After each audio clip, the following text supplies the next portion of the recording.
جب بیٹی رخصت ہوتی ہے نا تو وہ تین چیزیں بھی اپنے ساتھ لے کر جاتی ہے۔ اب جو لوگ بیٹیوں کو بوجھ سمجھتے ہیں، جو لوگ بیٹیوں کو عذاب سمجھتے ہیں، وہ یہ نہیں سمجھ پاتے کہ جب بیٹی گھر سے رخصت ہوتی ہے تو تین چیزیں بھی ہمیشہ کے لیے اپنے ساتھ لے کر جاتی ہے۔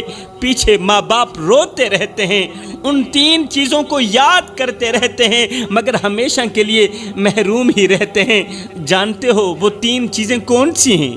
او بیٹیوں والو، او بہنوں والو، جانتے ہو وہ تین چیزیں کون سی ہیں کہ پیچھے ماں باپ ان تین چیزوں کو یاد کر کے روتے رہتے ہیں؟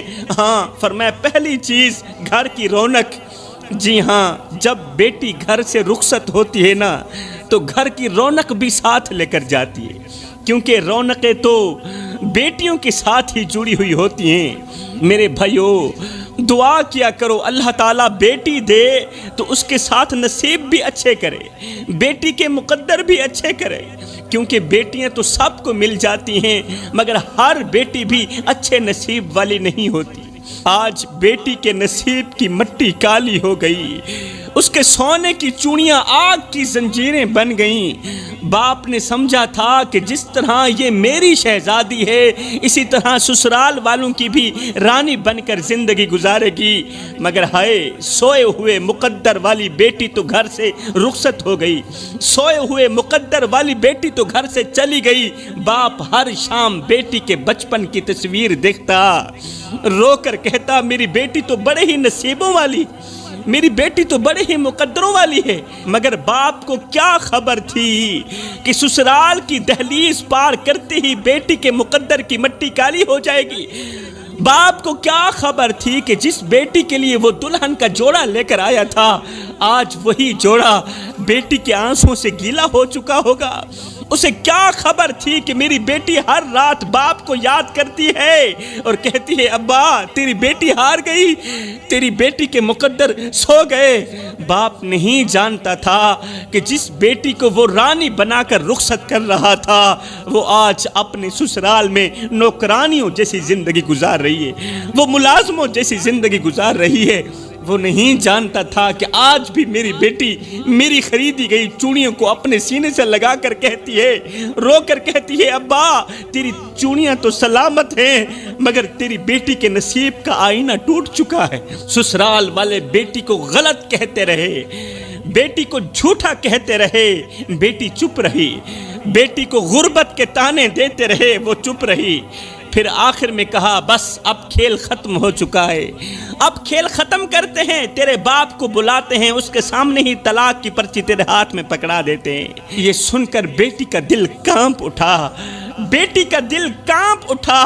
وہ سوچنے لگی کیا میرا باپ یہ منظر برداشت کر پائے گا، میرا بوڑھا باپ یہ منظر برداشت کر پائے گا جب میرے باپ کے سامنے میں کم بخت بیٹی کو طلاق دی جائے گی؟ ہائے اس وقت میرے بوڑھے باپ کا کیا بنے گا؟ میرا بوڑھا باپ تو ویسے ہی کمزور ہے، وہ تو ویسے ہی بیمار ہے۔ ہائے پھر کیا ہوا؟ بیٹی نے کمرہ بند کیا، دل ہی دل میں کہنے لگی اے زمین تو کیوں نہیں پھٹ جاتی، تو کیوں نہیں مجھے اپنے اندر سمو لیتی؟ کہیں ایسا نہ ہو میرے سسرال والے میرے بوڑھے باپ کو بلا کر اس کے سامنے اگر انہوں نے مجھے طلاق دے دی تو میرا باپ زندہ نہیں بچے گا۔ اے زمین تو کیوں نہیں پھٹ جاتی، مجھے اپنے اندر کیوں نہیں لے لیتی؟ بس پھر کیا ہوا؟ پھر کیا ہوا؟ کچھ دن گزرے ہی تھے کہ گاؤں کی کسی مسجد میں اعلان ہو رہا تھا کہ فلاں غریب کی بیٹی فوت ہو گئی ہے، جنازے کا اعلان بعد میں کیا جائے گا۔ فلاں غریب کی بیٹی انتقال کر گئی ہے، جنازے کا اعلان بعد میں کیا جائے گا۔ یہ اعلان سنتے ہی ہر آنکھ اشک بار ہو گئی، ایک دوسرے کو حیرت سے دیکھنے لگی۔ وہ بیٹی جسے کبھی باپ نے ہنسی خوشی دلہن بنا کر سسرال بھیجا تھا آج وہ بیٹی کفن میں لپٹی ہوئی واپس آ گئی۔ ہائے بیٹی کا خاموش چہرہ دیکھ کر باپ نے کہا او میری بیٹی میں نے تو تجھے شہزادی بنا کر بھیجا تھا مگر تو بوجھ بن کر واپس لوٹ آئی۔ بیٹی بتا تو صحیح تیرے باپ کے کمزور کندھے تیرا جنازہ کیسے اٹھا سکیں گے؟ یہ کانپتے ہوئے کندھے، یہ کمزور کندھے بیٹی کا وزن کیسے اٹھا سکیں گے؟ او میری بیٹی، لوگوں نے کہا تم مر گئی ہے، مگر کوئی یہ نہیں کہہ رہا کہ میری بیٹی کو مار دیا گیا ہے۔ میری بیٹی کو باتوں نے مارا، میری بیٹی کو تانوں نے مارا، میری بیٹی کو غربت نے مارا، میری بیٹی کو سسرال والوں کی باتوں نے مارا۔ ہائے بیٹی، مجھے معاف کر دینا، مجھے معاف کر دینا، تیرا باپ زندہ ہوتے ہوئے بھی کچھ نہ کر سکا۔ ہائے جی میں کو آن روایا ہائی، ایویں میں وانگوں پل پل روسیں، ایک واری رو کے تھک پوسیں، ول دل ڈکسیا ول ول روسیں، انہیں ڈکھڑے آن مڈیسیا کوئی، تو لا کندھیاں کو گل روسیں، بس شاکر فرق میں یاد رہے، میں اجرو نہ تو کل روسیں۔ خدا را میرے بھائیو، کسی کی غریب بیٹی کو اتنا مت ستاؤ کہ وہ اللہ کے سامنے تمہارا نام لے کر رو پڑے۔ اگر ایسا ہو گیا تو یاد رکھنا تمہاری 7 نسلیں تباہ ہونے میں دیر نہیں لگے گی۔ میرے رسول کریم نے فرمایا مظلوم کی بد دعا سے بچنا، صحابہ، مظلوم کی بد دعا سے بچنا اور غریب کے ٹھنڈے سانس سے بچنا، مظلوم کا ساتھ دینا اور غریب کی مدد کرنا، اسی میں ہی تمہاری بھلائی ہے، ورنہ یاد رکھنا تم تباہ ہو جاؤ گے۔ تو فرمایا جب بیٹی گھر سے رخصت ہوتی ہے تو 3 چیزیں بھی ساتھ لے کر جاتی ہے۔ نمبر 1 گھر کی رونق، نمبر 2 گھر کی رحمت، کیونکہ بیٹی خود خدا تعالیٰ کی طرف سے رحمت ہے۔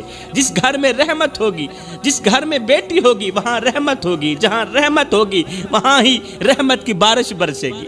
فرمایا نمبر 3 برکت، کیونکہ جہاں بیٹی ہوگی وہیں برکت ہوگی، جدھر کو خدا تعالیٰ کی یہ رحمت سفر کرے گی برکت بھی ادھر کو ہی ہوگی۔ بڑے ہی افسوس کے ساتھ کہنا پڑ رہا ہے میرے بھائیوں، آج میرے معاشرے کی بیٹی دن رات روتی ہے، آج میرے معاشرے کی بیٹی دن رات تڑپتی ہے، کیونکہ وہ تباہ ہو گئی ہے۔ وہ لڑکی جس نے جھوٹی محبت کے نام پر اپنی عزت کو داغ لگا دیا، وہ لڑکی جس نے ایک جھوٹے جملے پر اپنا سب کچھ قربان کر دیا، ایک آوارہ لڑکے نے بس اتنا ہی کہا تھا کہ تم مجھے بہت اچھی لگتی ہو اور میں تجھ سے محبت کر بیٹھا ہوں، مجھے تجھ سے محبت ہو گئی ہے۔ اس ایک جملے نے نہ جانے کتنی بیٹیوں کی عزتیں نیلام کر دی۔ اس ایک ڈائیلاگ نے کہ میں تجھ سے محبت کرتا ہوں، مجھے تجھ سے عشق ہو گیا ہے، اس ایک جملے نے کہ تو مجھے بہت اچھی لگتی، اس ایک جملے نے، اس ایک ڈائیلاگ نے نہ جانے کتنی بیٹیوں کی عزتیں نیلام کر دی۔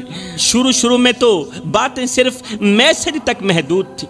وہ دلہ اور گھٹیا ترین انسان کہتا تھا تمہارے بغیر میں نہیں جی سکتا، تمہارے بغیر میں مر جاؤں گا، تمہاری آواز مجھے سکون دیتی ہے۔ وہ دلہ اور گھٹیا ترین انسان کہتا تھا اے لڑکی تم میری زندگی ہو، تمہارے بغیر میں زندہ نہیں رہ پاؤں گا، تم بہت اچھی لگتی ہو۔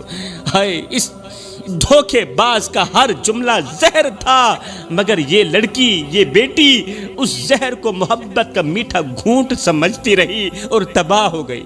جب تک میسج پر بات ہوتی رہی تب تک تو کام ٹھیک ہی چل رہا تھا، مگر جب بات واٹس ایپ پر آئی تو محبوب نے کہا ویڈیو کال پر آ جاؤ، میں تمہیں دیکھنا چاہتا ہوں، تمہیں دیکھنے کو دل کر رہا ہے۔ شادی تو میں نے ہی کرنی ہے نا، اگر تمہیں دیکھ بھی لوں گا تو کیا ہو جائے گا، تم بے فکر رہو، تم میری ہو، آج بھی میری، کل بھی میری، صرف میری ہو۔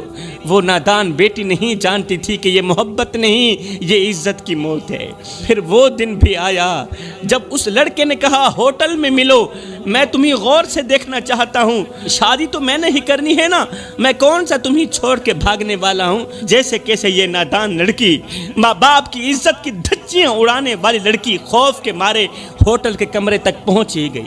دروازہ بند ہوا، پھر کیا ہوا، وہ لڑکی چیخ چیخ کر کہہ رہی تھی یہ محبت نہیں، یہ دھوکہ ہے۔ اے اسلام کی مقدس شہزادیوں، یہ محبت نہیں، یہ دھوکہ ہے، میں ماری گئی، میں لوٹی گئی۔ اس وقت وہ درندہ اپنے ارادے پورے کر کے نکل گیا تھا، یہ کہتے ہوئے چلا گیا کہ تم جیسی لڑکیاں تو مجھے روز ملتی ہیں۔ یہ سنتے ہی لڑکی کی دنیا تاریک ہو گئی، روتی رہی، چیختی رہی، اپنی بربادی پر ماتم کرتی رہی۔ میں نے کہا میری بہن، تجھے کس نے کہا تھا کہ سوشل میڈیا کی دوستی محبت ہوتی ہے؟ تجھے کس نے کہا تھا کہ انٹرنیٹ کی دوستی عشق میں بدل جاتی ہے؟ تجھے کس نے کہا تھا کہ ہر محبت کرنے والا تیری عزت کی حفاظت کر سکتا ہے؟ تجھے کس نے کہا تھا کہ میٹھے بول بولنے والا ہر لڑکا تیرا ہونے والا شوہر بن جائے گا؟ آج پتہ چل گیا نا کہ جو ماں باپ کی عزت نیلام کرنے کی کوشش کرتی ہے، جو لڑکی ماں باپ کی عزت نیلام کرنے کی کوشش کرتی ہے وہ خود نیلام ہو جاتی ہے، جو لڑکی ماں باپ کی عزت برباد کرنے کی کوشش کرتی ہے وہ خود برباد ہو جاتی ہے، جو لڑکی غیر مرد کی باتوں پر یقین کر کے اپنے باپ کی عزت کو ٹھکرا دیتی ہے وہ خود ٹھکرائی جاتی ہے اور ہمیشہ کے لیے ٹھکرائی جاتی ہے، کیونکہ زمانہ معاف کر دیتا ہے، لوگ معاف کر دیتے ہیں، مگر عزت ایک بار چلی جائے تو وہ کبھی واپس نہیں آتی۔ وہ لڑکی جو کل تک باپ کے کندھے پر بیٹھ کر خوشیوں کے خواب دیکھتی تھی، آج وہی لڑکی اپنی عزت کے جنازے کو کندھا دے رہی ہے، کیونکہ عزت ایک بار نیلام ہو جائے تو پھر وہ کبھی واپس نہیں آتی۔ پھر ایسی لڑکیاں ساری زندگی روتی ہی رہتی ہیں، غیر تو کیا اپنے بھی نکاح کرنے کو تیار نہیں ہوتے، کہتے ہیں جو اپنے باپ کے ساتھ وفا نہیں کر سکی وہ ہمارے ساتھ کیا وفا کرے گی۔ اب اس کے لیے کوئی بھی ہاتھ نہیں بڑھاتا، کوئی دروازہ نہیں کھلتا، کوئی رشتہ مانگنے نہیں آتا، کیونکہ عزت کا جنازہ ایک بار اٹھ جائے تو اس کا کفن بھی کبھی نہیں ملتا۔ میرے بھائیوں، آج اگر تم نے اپنی بہنوں کو نہ روکا تو کل وہ بھی انہی ہوٹلوں کے کمروں میں اپنی عزتیں گوا کر اپنی زندگیوں کا جنازہ اٹھا رہی ہوگی، پھر ہمیشہ کے لیے تمہاری بیٹی بھی تباہ و برباد ہو جائے گی۔ اب لڑکیاں تو ویسے ہی نادان ہوتی ہیں، معصوم ہوتی ہیں، جلد ہی پھسل جاتی ہیں، لیکن افسوس میرے معاشرے میں کچھ ایسے بے غیرت اور دلے انسان بھی رہتے ہیں جن کی آنکھوں میں حیا نام کی کوئی چیز ہی نہیں۔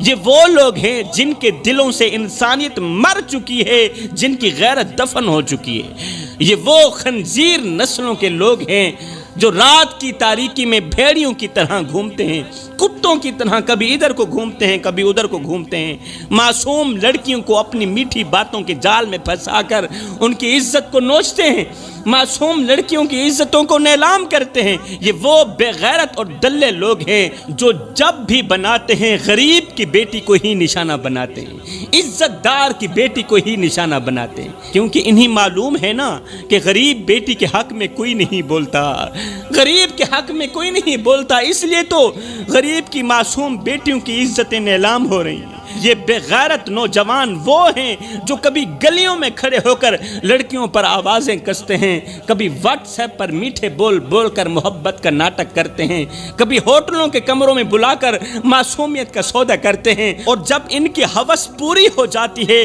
تو یہ شیطان ہنستے ہوئے کہتے ہیں تم تو بس میری دوست تھی، میں نے کب تم سے شادی کرنی، میں نے کب کہا کہ میں تم سے شادی کروں گا، میں نے کب وعدہ کیا، میں تو تیری عزت کا دشمن تھا، تیری عزت نوچ لی، اب دیکھ میں جا رہا ہوں۔ اے میری بہن، تو نہیں جانتی یہ کتے کی نسلوں کے لوگ ہیں، یہ خنزیر کی نسلوں کے لوگ ہیں جن کے ضمیر کی آگ بجھ چکی ہے، جن کی غیرت مردہ ہو چکی ہے۔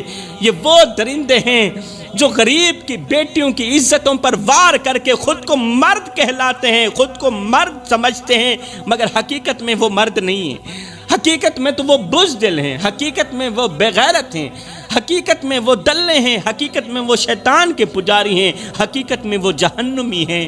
وہ مرد کہاں ہیں؟ میرے بھائیوں، ایسے بے غیرتوں کو پہچانو، یہ تمہاری عزتوں کے بھی قاتل ہیں، تمہارے رشتہ داروں کی عزتوں کے بھی قاتل ہیں، انہیں روک لو، ورنہ کل کو تمہاری دہلیز پر بھی ایک اجڑی ہوئی بیٹی اپنی عزت کے جنازے کو لے کر کھڑی ہوگی۔ یہ وہ نوجوان ہیں جنہیں آسمان کے فرشتے لعنتیں کرتے ہیں، آسمان کے فرشتے ان کو بد دعائیں دیتے ہیں، لعنتیں کرتے ہیں، اور جہنم میں ان کے لیے بہت بڑا عذاب تیار ہے۔ اور سنو، دنیا میں ایسے نوجوان بھی رہتے ہیں جنہیں دیکھ کر میرا اللہ مسکراتا ہے، سبحان اللہ، وہ مسکراہٹ جو اس کی شان کے لائق ہے۔ یہ بیٹھے زمین پر ہوتے ہیں، یہ نوجوان بیٹھے زمین پر ہوتے ہیں، ان کا چرچا عرش بنی پہ ہو رہا ہوتا ہے۔ جب یہ چلتے ہیں تو اپنی نظریں جھکا کر چلتے ہیں، سر اٹھا کر چلتے ہیں، ہاں، تاکہ کوئی دیکھے تو فوراً کہے یہ کسی عام کا بیٹا نہیں آ رہا، یہ تو محمد کے غلام کا بیٹا آ رہا ہے۔ جوانوں اس سے پہلے کہ آنکھیں بند ہو جائیں ابھی وقت ہے، توبہ کر لو، اللہ کے محبوب بندے بن جاؤ۔ میرے رسول کریم نے فرمایا میں اللہ کا حبیب ہوں، پھر فرمایا